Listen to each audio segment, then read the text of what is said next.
Cait McMahon, thank you very much for joining us here on Newsnight.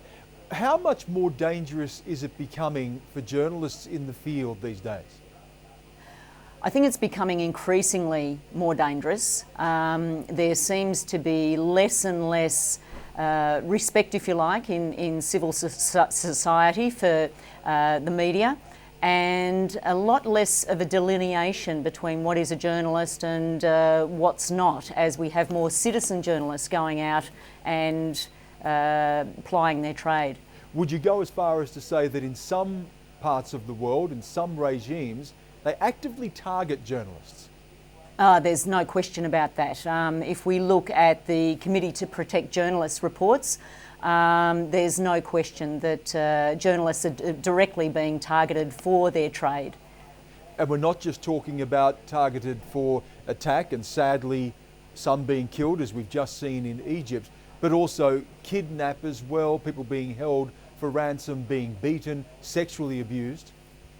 Yeah, that's quite true. And there was recently a report done by the CPJ on women in particular, but also there is one that the Dart Centre is currently doing on general harassment out in the field of journalists, and it's showing that there's an increasing level of harassment that's happening in terms of torture, beatings, the myriad of harassment out there in the field for journalists. It's just increasing the whole time.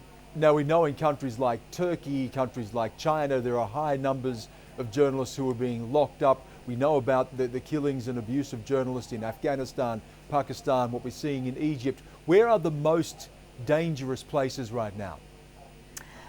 Certainly there's Syria, Pakistan, the Philippines, Mexico, Russia. In fact, I could go through many of the countries where there are civil hotspots, of course, but certainly what the research is showing us that those countries at the moment are the toughest areas for journalists, where they're most under threat.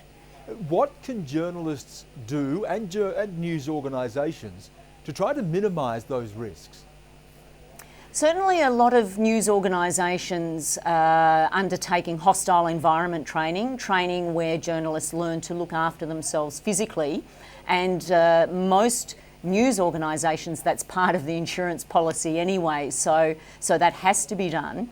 Very few news organisations take seriously psychological trauma or psychological injury, and so that's very sparse in terms of the training. Journalists themselves, really, what we know can really support journalists in times of trauma and conflict is social support, knowing what the reactions are when people are confronted with trauma. So learning self-care skills are really important, but having the social support and the news organisation to support them. Certainly, again, the research shows that journalists that have the support of their news organisation compared to those that don't fare better in terms of the mental health aspects of trauma and conflict reporting. I know from having worked in a lot of these places and worked alongside my colleagues in a lot of these dangerous places as well, there is a tendency sometimes for reporters to minimise the impact it has on us because we're seen as almost interlopers or tourists in these countries. We can leave and other people have to continue to stay there and bear the brunt.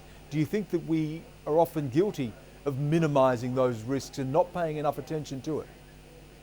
Look, I think that's a natural part of any profession that has high exposure.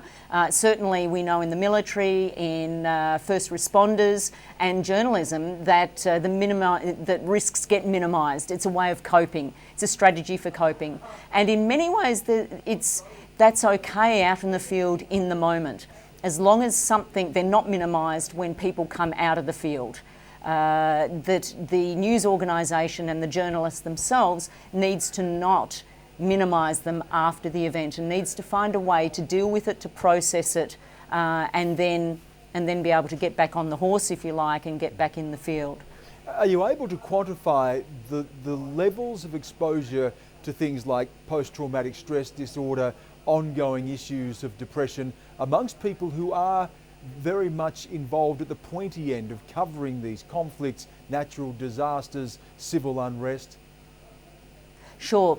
The research that Art Centre and Anthony Feinstein, the researcher in journalism and trauma, have done shows that almost 98 to 100% of journalists, that's general journalists, experience at least one significantly traumatic event at some point.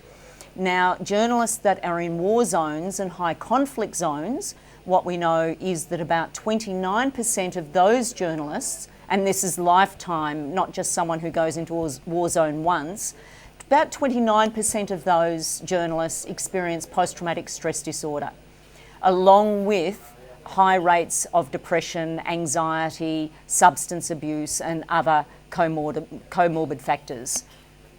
Just finally then, ultimately, what if we're looking at trying to cover these types of issues and the difficulty in being able to do it, ultimately, is that going to place at risk our ability to go out into the field to cover these types of stories and inform the public? Are we getting to the point now with the targeting of reporters where the risks outweigh the benefits?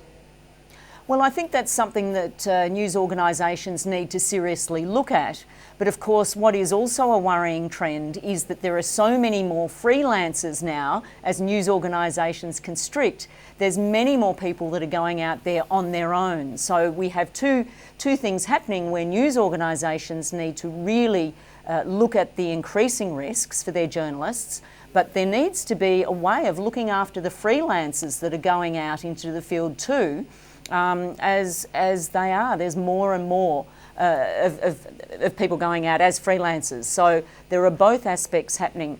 What news organisations can do is take seriously the psychological risks. We know that most journalists are very resilient. Even if they are exposed to trauma, most are very resilient. And news organisations need to find a way to enhance that and support that resilience and not diminish it through isolation, all the factors we know that can diminish resilience, exhaustion, those sorts of factors. Cait McMahon, it's certainly a pleasure to have you on the program, a very important issue. Thank you so much. Thank you very much.